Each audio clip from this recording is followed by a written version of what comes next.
Nous voyons maintenant la- Jésus-Christ qui est sauveur et Dieu a envoyé évidemment Jésus pour nous arracher à l'emprise de Satan et nous donner une vie nouvelle par sa mort et sa résurrection. Nous allons voir maintenant dans l'Épître aux Colossiens au chapitre 1, verset 13, où il est dit « Jésus est le Christ ». Il nous a en effet arrachés à l'empire des ténèbres et nous a transférés dans le royaume de son Fils bien-aimé. Le mot arraché ici, c'est vraiment pas un mot de trop. C'est un mot qui a toute sa puissance, mais faut-il encore prendre conscience que lorsqu'on a reçu le baptême, normalement, cet arrachement-là, c'est fait pour notre âme et si on a été baptisé bébé, par exemple. Donc, pendant tout le temps qu'on grandissait jusqu'à l'âge de 5 ans, 6 ans, 7 ans, tout dépendant à quel âge on a eu l'âge de raison, parce que ça peut varier d'un enfant à l'autre. Eh bien, nous étions dans cet arrachement et notre âme vivait dans cette plénitude de Dieu si le contexte familial et si l'environnement nous l'a permis de le vivre en profondeur.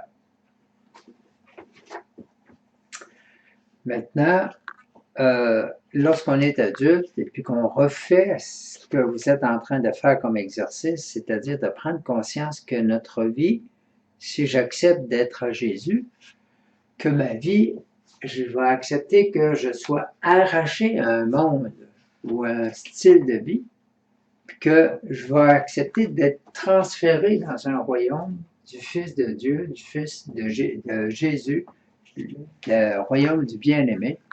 Et là, à ce moment-là, il va se produire vraiment un arrachement. Et c'est tout dépendant de la profondeur de mon oui, de ma décision pour Dieu. Donc, si je viens vraiment être décidé en profondeur, il se vit un arrachement à ce moment-là. Et on voit sur beaucoup de témoins que lorsqu'ils ont rencontré le Seigneur, puis qu'ils ont fait cette rencontre profonde, il y a un arrachement qui se fait. Il y a un désir d'être à Dieu puis de se donner, et il y a une transformation qui se fait à ce moment-là. Dans Jean, au chapitre 11, au verset 21 à 27, il est affirmé que Jésus est le Messie. Et on le voit dans ce passage où Jésus arrive chez Marthe et Marie-Madeleine. Lazare est décédé. On avait essayé d'avertir Jésus avant. Jésus s'était fait tirer l'oreille. Il n'avait pas répondu. Lazare est mort et Jésus arrive. Et Marthe dit à Jésus, « Seigneur, si tu avais été ici, mon frère ne sera pas mort. Mais maintenant encore, je sais que tout ce que tu demanderas à Dieu, Dieu te l'accordera. » Jésus lui dit, « Ton frère ressuscitera. » Je sais, dit Marthe, qu'il ressuscitera à la résurrection, au dernier jour. Jésus lui dit, « Je suis la résurrection. Qui croit en moi, même s'il meurt, vivra. » Et ici, je vous fais une petite parenthèse. C'est que Lazare, et on voit ça dans les récits de Maria Voltorta dans l'Évangile qui m'a été révélé. Lazare avait fait un pacte un peu avec Dieu et il avait dit, tu peux prendre ma vie, mais en autant que Marie-Madeleine se convertit. Et Jésus est arrivé sur le fait, il l'avait entendu, puis il a dit, ta prière est exaucée. Donc, Lazare a vécu cette maladie, ce truc, mais sa sœur s'est convertie entre-temps, même de son vivant. et Lazare est mort. Et Jésus dit, celui qui croit en moi. Donc, Lazare croyait en Jésus, vivra. OK? C'est vrai aussi pour nous, si on croit en Jésus, la résurrection finale aussi, elle va être pour nous. Et quiconque vit et croit en moi ne mourra jamais. Donc, la vie de l'âme au départ, cette vie d'amour avec Dieu commence maintenant, elle ne finit jamais. Il y aura la mort du corps, mais il y aura la restauration du corps dans la résurrection au dernier jour. Le crois-tu, dit Jésus. Elle lui dit, oui Seigneur, je crois que tu es le Christ, c'est-à-dire le oint, l'envoyé du Père, le Fils de Dieu, qui vient dans le monde.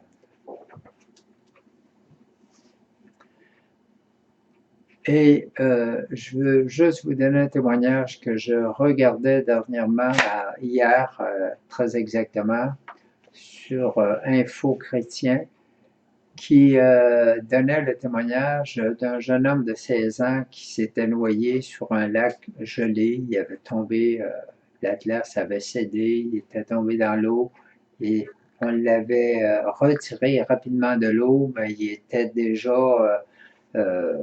le cœur ne battait pas, on l'a emmené rapidement à l'hôpital, on a essayé de le masser durant le transport et puis tout, et à l'hôpital, et bon, après 45 minutes, c'était fini. La mère arrive à l'hôpital et puis elle rentre dans la salle. Le médecin dit, je vous laisse un peu quelques minutes avec votre fils avant qu'on l'envoie à la morgue. Fait que là, la mère, elle s'était souvenue que c'est par la puissance de l'Esprit Saint que Jésus était ressuscité. Et là, elle le dit dans un cri, Esprit Saint, redonne-lui vie. Et le pouls est revenu instantanément. L'infirmière qui tenait la main du jeune homme, elle tenait parce que ça faisait 45 minutes qu'elle tâtait le pouls pour voir si ça reprenait. Ça ne reprenait pas. Et là, ça a repris. Elle a eu comme un choc. OK, tellement que ça a été fort. Et l'enfant est revenu. Il est resté quelques jours à l'hôpital pour voir s'il y avait des séquelles. Il n'y avait aucune séquelle. Il était revenu. Donc, des morts qui ressuscitent, ça se fait encore en 2018. OK, ça se fait encore en 2019. Ça, c'est quelqu'un, ça s'est produit en 2017 et il y a un film qui va être fait sur cette vie de ce jeune homme-là. Donc, voilà. Pour la résurrection, donc Jésus dit, si tu crois, tu vas ressusciter. Dans Matthieu 16, 13, 17, Jésus est l'envoyé de Dieu. Il est sauveur, mais c'est le Père qui l'envoie. Quand il est arrivé à la région de Césarée de Philippe, Jésus posa à ses disciples cette question, au dire des gens, qu'est le Fils de l'homme? Ils dirent pour les uns Jean-Baptiste, pour d'autres Élie, pour d'autres encore Jérémie, ou quelqu'un de ses prophètes. Mais pour vous, leur dit-il, qui suis-je? Simon-Pierre répondit, tu es le Christ, le Fils de Dieu vivant.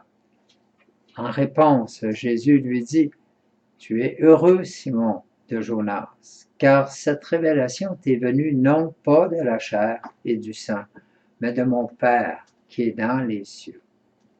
OK? Je ne peux pas reconnaître Jésus comme le Fils de Dieu si le Père ne me permet pas d'en avoir la révélation. Et il faut prier le Père pour demander de nous révéler Jésus. Et ce n'est que par un désir profond de savoir et de reconnaître que Jésus est vraiment l'envoyé du Père, qui est vraiment Fils de Dieu. Et il n'y a rien au niveau logique, il Il n'y a rien au niveau de nos connaissances historiques qui nous permet de dire que Dieu donne la vie à un homme directement sans passer par un autre homme puis féconder un ovule. Dieu le fait parce qu'il est tout-puissant puis il le peut, mais il n'y a que lui qui peut nous faire reconnaître Jésus. Donc, important de demander au Père cette grâce extraordinaire de nous faire reconnaître Jésus. Jésus, dans Isaïe 53, au verset 4 et 6, Isaïe nous dit que Jésus est mort pour nos péchés. Sans sa mort, nous n'aurions pas été libérés. Donc, il n'y a personne avant la mort de Jésus qui pouvait avoir le pardon de ses péchés. Or, ce sont nos souffrances qu'il portait et nos douleurs dont il était chargé. Et nous le considérions comme puni, frappé par Dieu et humilié. Mais lui, il a été transpercé à cause de nos crimes, écrasé à cause de nos fautes. Le châtiment qui nous rend la paix est sur lui. Et dans ses blessures, nous trouvons la guérison. Tous, comme des moutons, nous étions errants, chacun suivant son propre chemin, et Yahvé a fait retomber sur lui nos fautes à tous. Wow! Quelle grande nouvelle! Jésus, lorsqu'il était dans sa passion sur le chemin de la croix, en montant au Golgotha, il était considéré par tous ceux qui le voyaient à ce moment-là, le peuple, les scribes, les gens, c'est qu'on disait c'est un blasphémateur. On a voulu, il s'est fait prendre pour Dieu. Regarde, là, il a de l'air fin, là. Il porte sa croix, puis là, on va le juger, puis OK, puis il disait, là, ben, il se disait pas le roi des Juifs, mais on le disait le roi des Juifs. Donc, toute cette chose, les gens n'étaient pas conscients que le salut du monde se vivait à ce moment-là. Notre salut à tous, du premier homme jusqu'au dernier sur la terre.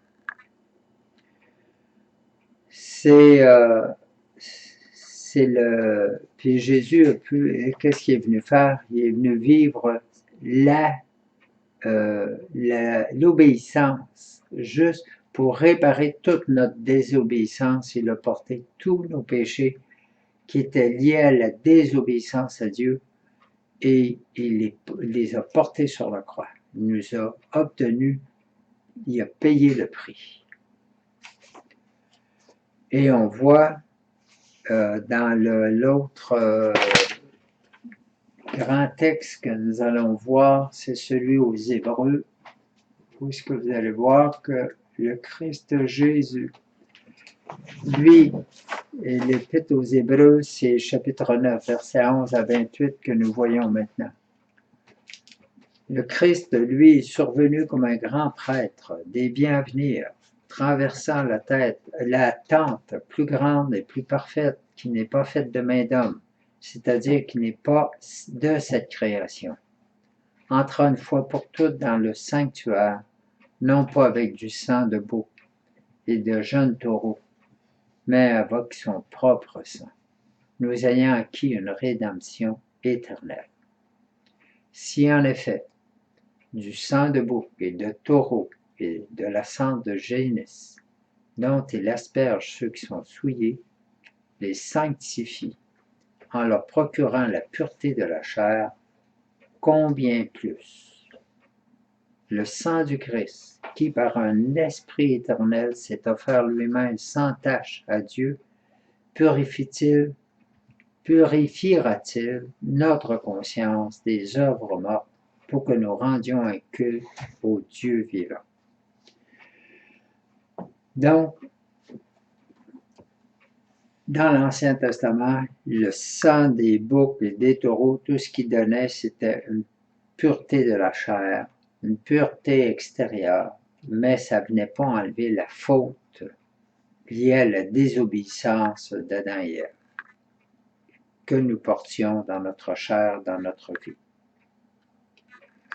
Et quand que Paul dit que combien plus le sang du Christ qui par un esprit éternel, c'est-à-dire sous la puissance de l'Esprit Saint, s'est offert, sans tâche à Dieu, donc dans sa pureté, dans son obéissance parfaite, dans son amour parfait pour le Père, il nous a purifiés de nos œuvres mortes, puis il l'a fait pour qu'on rende un culte au Dieu vivant. C'est-à-dire que maintenant, moi aussi, sous la mouvance de l'Esprit Saint, je vis maintenant pour Dieu. Je peux vivre ma fidélité à Dieu, grâce à ce que Jésus a pu vivre pour moi.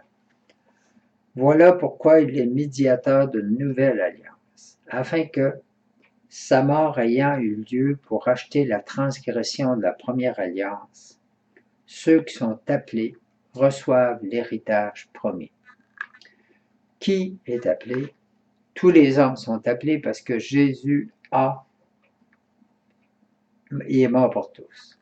Mais l'appel se fait vivre d'une façon tangible pour chacun lorsqu'on entend cette annonce de la parole de Dieu, cette bonne nouvelle que Jésus est mort pour nous puis qu'il nous a rachetés et qu'on peut vivre maintenant dans une vie de fidélité à Dieu.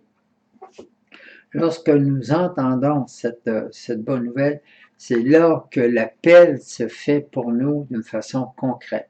Et c'est là que j'ai à répondre aussi. Donc, chacun est appelé.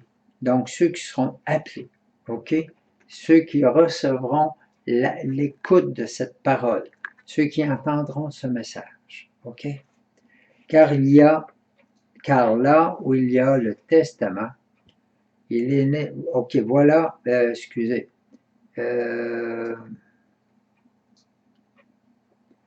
ceux qui sont appelés reçoivent l'héritage éternel promis. L'héritage éternel, c'est quoi? C'est la vie avec Dieu éternellement au ciel. Et à un moment donné, à la fin, quand Jésus revient dans la gloire, il y a unité du ciel et de la terre, parce qu'il va y avoir la résurrection des corps. Car là où il y a testament, il est nécessaire que la mort du testateur soit constatée. Donc Jésus signe un nouveau testament. Il meurt. Il meurt pour nous, mais en même temps, il reçoit du Père au moment de la résurrection le pardon de nos fautes. Le Père atteste que la mort de Jésus a été reconnue. C'est pourquoi il est mort, le Père accepte son sacrifice. Et parce qu'il accepte son sacrifice, il lui redonne vie, mais avec lui, c'est nous tous qui sommes ressuscités en puissance. Sa résurrection. Donc, ce qu'il nous a promis, il nous le donne à ce moment-là. On reçoit l'héritage avec sa résurrection. Et cette résurrection nous est acquise par celle de Jésus. De là vient que la première alliance n'a pas été inaugurée sans effusion de sang. Même dans l'Ancien Testament, on faisait le rite du sang pour lier les promesses de Dieu avec la promesse du peuple. Effectivement, lorsque Moïse eut promulgué au peuple entier chaque prescription selon la teneur de la loi, il prit le sang des jeunes taureaux et des boucs avec de l'eau, de la laine écarlate et de l'hysope, et il aspergea le livre lui-même de tout le peuple en disant: « Ceci est le sang de l'alliance que Dieu a prescrite pour vous. » Puis de la même manière, elle aspergea de sang la tente et tous les objets de culte. D'ailleurs, selon la loi, presque tout est purifié par le sang, et sans effusion de sang, il n'y a point de rémission. Il est donc nécessaire, d'une part, que les copies des réalités célestes soient purifiées de cette manière, d'autre part, que la réalité céleste elle-même le soit aussi, mais par des sacrifices plus excellents que ceux d'ici-bas. Ce n'est pas en effet dans un sanctuaire fait de main d'homme, dans une image de l'authentique que le Christ est entré. C'est-à-dire qu'il n'est pas rentré dans un temple comme dans celui de Jérusalem, mais dans le ciel lui-même, afin de paraître maintenant devant la face de Dieu en notre faveur. Donc, Jésus est rentré au ciel pour paraître devant Dieu et pour en notre faveur.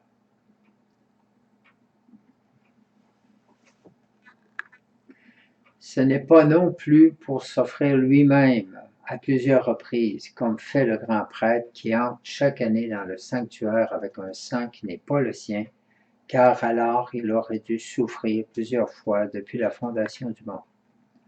Donc Jésus est mort une fois pour toutes, et son sacrifice vaut pour tous les siècles de la terre.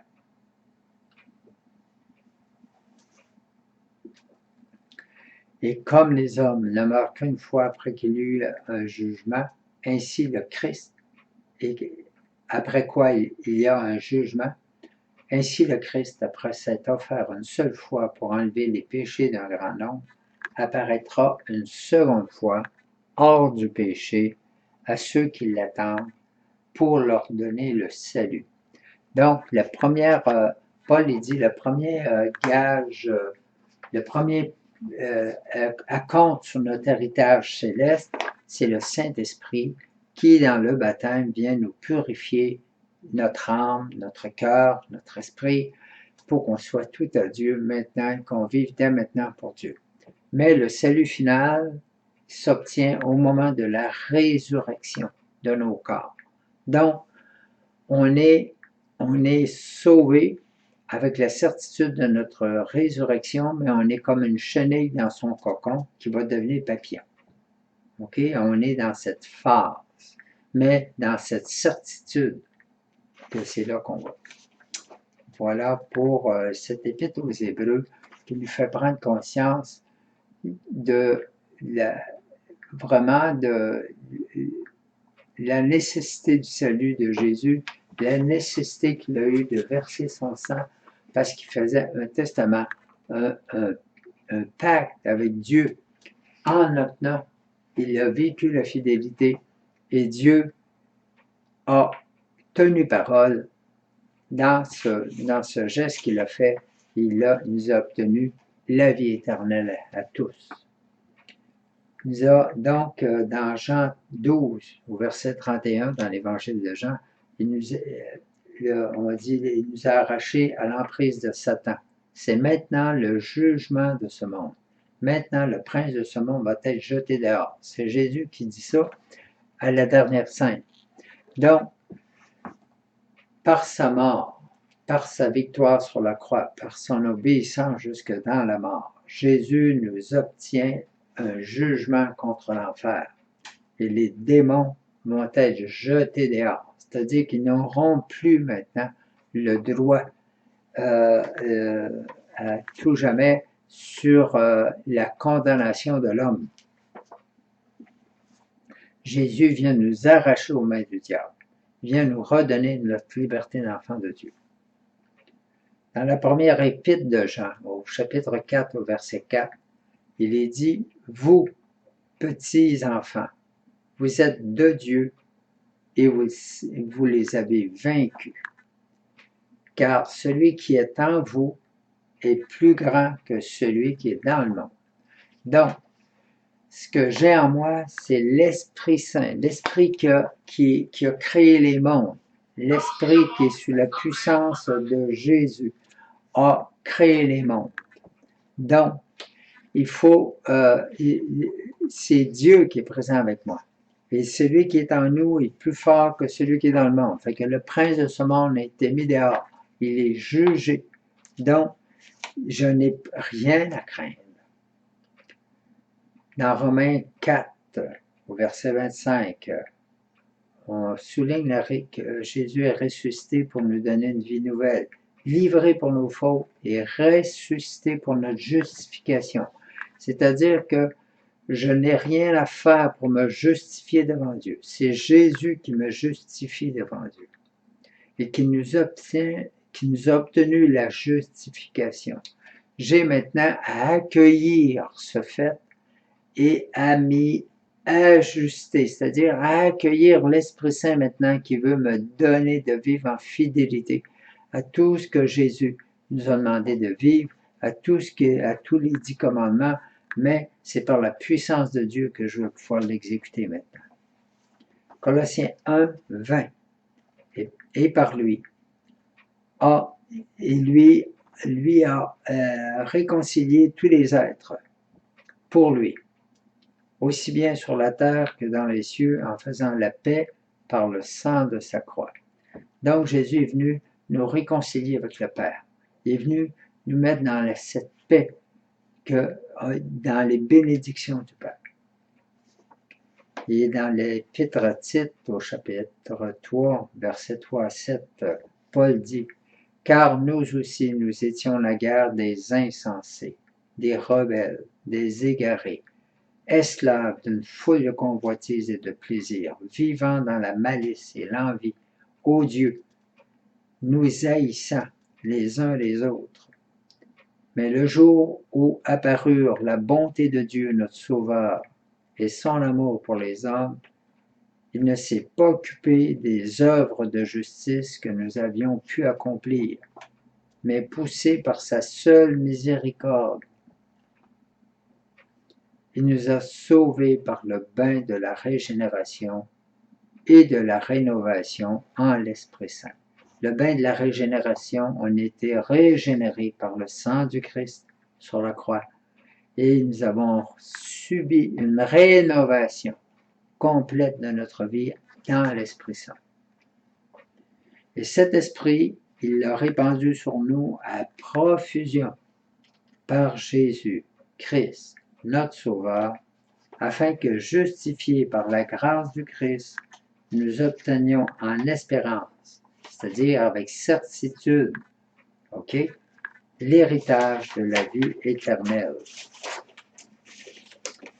Donc, c'est extraordinaire, Jésus qui nous donne cet esprit, qui nous donne la justification. Le salut, donc, ce n'est pas seulement aller au ciel. Et là, je vais vous donner le texte ici, excusez, comme ça. Le salut, ce n'est pas seulement aller au ciel, c'est aussi une nouvelle manière de vivre sur la terre, c'est aussi une nouvelle manière de vivre complètement.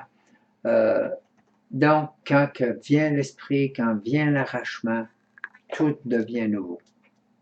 Et c'est cette nouveauté, c'est pour ça qu'on parle d'une vie nouvelle, c'est pour ça qu'on parle d'une bonne nouvelle. Dans Jean 10, 10, le voleur ne vient que pour voler. Le voleur, c'est Satan, c'est les démons. Égorger et faire périr. Moi, je suis venu qu'on ait la vie et qu'on l'ait en abondance. Donc, Jésus vient détruire le royaume de Satan pour qu'on soit dans les bénédictions du Père en surabondance. Dans Jean 4, 13, 14, Jésus répond. Et ça, il répond à la Samaritaine au puits de Jacob. Il dit, quiconque boit de cette eau aura soif à nouveau. Parce que la Samaritaine venait pour prendre de l'eau au puits. Mais qui boira de l'eau que je lui donnerai n'aura plus jamais soif. L'eau que je lui donnerai deviendra en lui source d'eau jaillissant en vie éternelle. Donc, le Seigneur veut nous donner une vie qui jaillit en nous et jaillit en vie éternelle. C'est pas de la limonade, c'est pas des bières, des quoi, c'est pas ce qui va jaillir, c'est une vie éternelle qui va jaillir en nous, qui va être comme une source d'eau jaillissante en nous. Ça, maintenant et éternellement. Voilà pour l'aspect de Jésus Sauveur.